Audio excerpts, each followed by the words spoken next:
দার্জিলিং মোড়ের রেলওয়ে ওভারব্রিজের নির্মাণ কাজ খতিয়ে দেখতে শনিবার পরিদর্শনে এলেন সাংসদ রাজু বিস্তা। এদিন তিনি সংশ্লিষ্ট দপ্তরের আধিকারিক ও নির্মাণ সংস্থার প্রতিনিধিদের সঙ্গে নিয়ে কাজের অগ্রগতি পর্যবেক্ষণ করেন। সাংসদ জানান, দীর্ঘদিন ধরে যানজটের সমস্যায় ভুগছেন দার্জিলিং মোড় ও সংলগ্ন এলাকার বাসিন্দা ও নিত্যযাত্রীরা। ওভারব্রিজটি সম্পূর্ণ হলে যান চলাচল অনেকটাই স্বাভাবিক হবে এবং শহরের যোগাযোগ ব্যবস্থায় গতি আসবে। তিনি কাজের গুণগত মান বজায় রেখে নির্ধারিত সময়ের মধ্যে নির্মাণ শেষ করার নির্দেশ দেন। পরিদর্শনকালে উপস্থিত স্থানীয় প্রশাসনের কর্মকর্তারাও জানান, দ্রুত গতিতে কাজ এগোচ্ছে এবং বাকি অংশ নির্দিষ্ট সময়সীমার মধ্যে শেষ করার লক্ষ্যে জোর দেওয়া হয়েছে।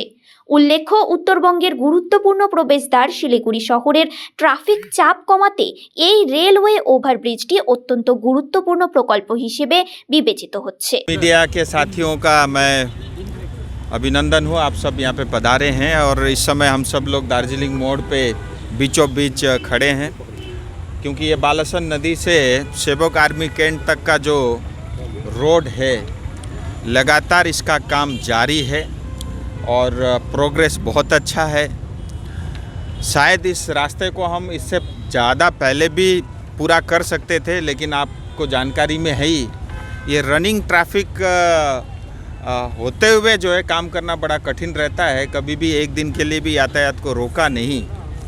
और आज भी मैं इस रोड का परीक्षण करने के लिए निकला था, पार्टिकुलरली दार्जिलिंग मोड़, क्योंकि सबसे ज़्यादा ट्रैफिक और जाम की समस्याएं इसी दार्जिलिंग मोड़ पे रहती है। और तमाम वाहन तो है ही, उसके अलावा भी रोज़ाना करीब 1000 बस के 800 से 1000 बस जो है स्कूल बस भी आना जाना उनका रहता है। लोगों को बहुत परेशानी होती है और मैं मोदी जी का आभारी हूँ कि उन्होंने 1000 करोड़ रुपए जो सेंक्शन किया, उसके लिए मैं समस्त सिलीगुड़ी दार्जिलिंग तराई डूवर्स की जनता की ओर से उनका आभारी रहूँगा, ऋणी रहूँगा। और इस पूरे रोड के अंदर में कोई टोल टैक्स कलेक्शन भी नहीं रहेगा। ये जनता के लिए जो फ्री ऑफ कॉस्ट में रोड बन रहा है। तो मैं आपके समक्ष दार्जिलिंग मोड़ का कुछ अपडेट रखना चाहूँगा। और मेरे पीछे आप देख ही रहे हैं जो आरओबी है, कल ही यहाँ पे एक ब्रिज लगा है। तो अगले 45 दिन से लेकर के 2 महीने के अंदर में ये दार्जिलिंग मोड़ की जो ट्रैफिक की समस्या है वो समाप्त हो जाएगी। क्योंकि दार्जिलिंग मोड़ का जो जंक्शन है हम समझ सकते हैं, यहाँ एक तरफ दार्जिलिंग से ट्रैफिक आता है, माटीगाड़ा से आता है और आगे कालिम्पोंग और सिक्किम जाता है, और मेरी दाहिने तरफ जो है सिलीगुड़ी शहर की तरफ हम जाते हैं। तो पूरा ये जंक्शन है। तो यहाँ पे 2 लेवल का 2 टियर की जो है रोड बन रही है।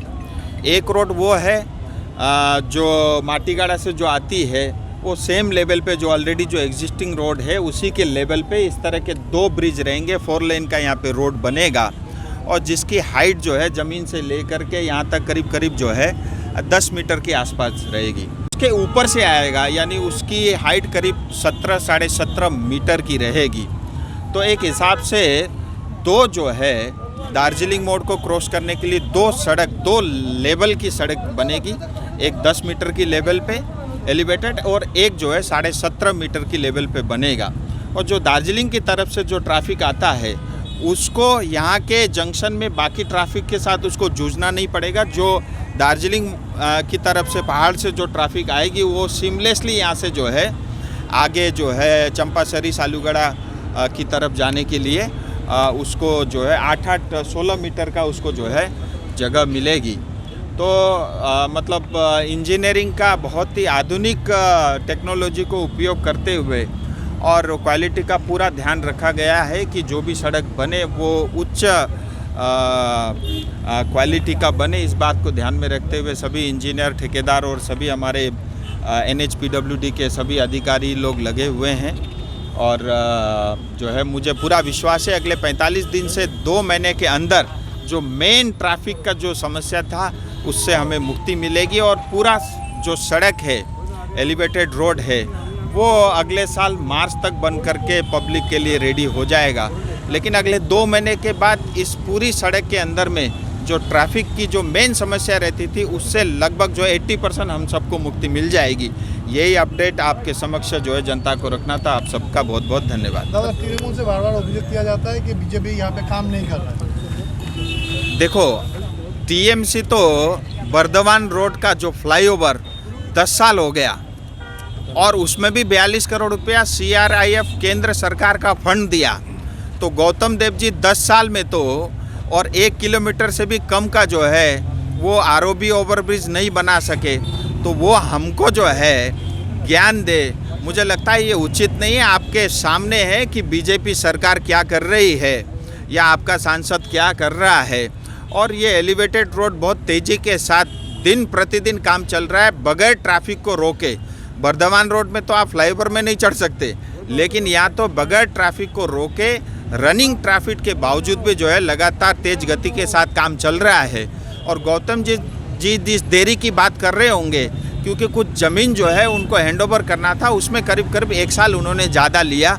हकीकत ये है, बल्कि इस रोड के उद्घाटन में मैंने उनको भी बुलाया था और इस बात का दर्द उनको भी होना चाहिए अगर देरी हो रही है। तो मुझे लगता है नेताओं को सिर्फ टिप्पणी करना, बयानबाजी करना और चुनावी फायदे के लिए जो है बयान देना, मुझे लगता है जनता भी सब समझती है।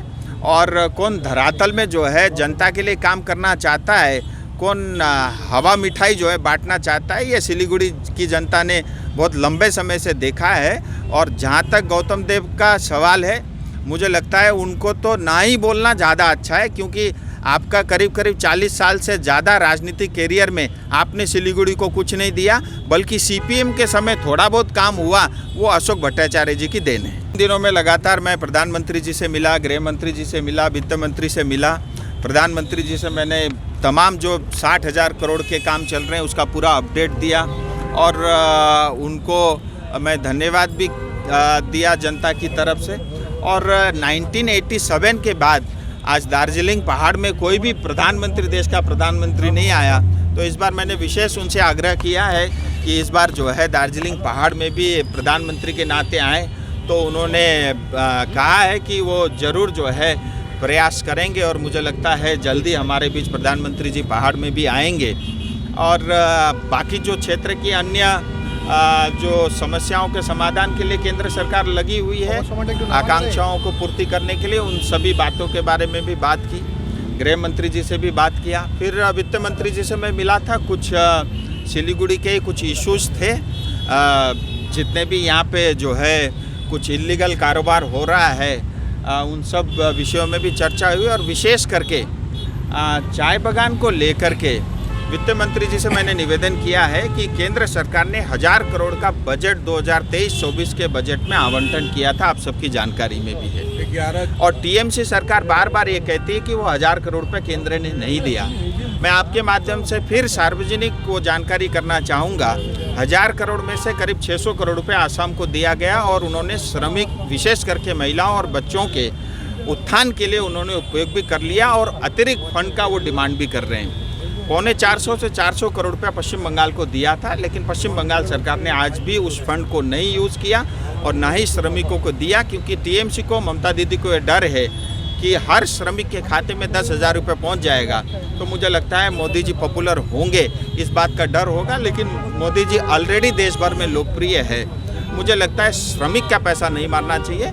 तो मैंने वित्त मंत्री जी से निवेदन किया है और ऑलरेडी जो है करीब 4 लाख से ज़्यादा चाय बागान में श्रमिक माताएं काम करती हैं, उनका डाटा कलेक्ट कर लिया गया है और पीएफ डिपार्टमेंट को दिया है कि उनका पीएफ अकाउंट और जो डाटा मैनेजर ने दिया है चाय बागान से उसको वेरीफाई करने के लिए। और मुझे लगता है जल्दी 8 से 10,000 रुपये जितना भी आता हो, वो 350, 450, 400 करोड़ रुपये जो भी है, वो सभी चाय बागान के श्रमिकों को दिया जाएगा। इसके लिए मैंने निवेदन किया है और पॉजिटिवली उन्होंने लिया है। जल्द से जल्द उस चीज़ का वो प्रावधान और व्यवस्था करने वाले। पहाड़ में है ही दार्जिलिंग, तराई, डुवर्स तमाम क्षेत्र के लिए इंटरलोकेटर की अपॉइंटमेंट हुई है और ममता दीदी के विरोध करने के बाद भी हुआ है और इंटरलोकेटर अपना काम कर रहे हैं और इंटरलोकेटर का जो भी समाधान होगा वो इस क्षेत्र की जनता के हक में होगा, पश्चिम बंगाल के भी हक में होगा, देश हित में होगा।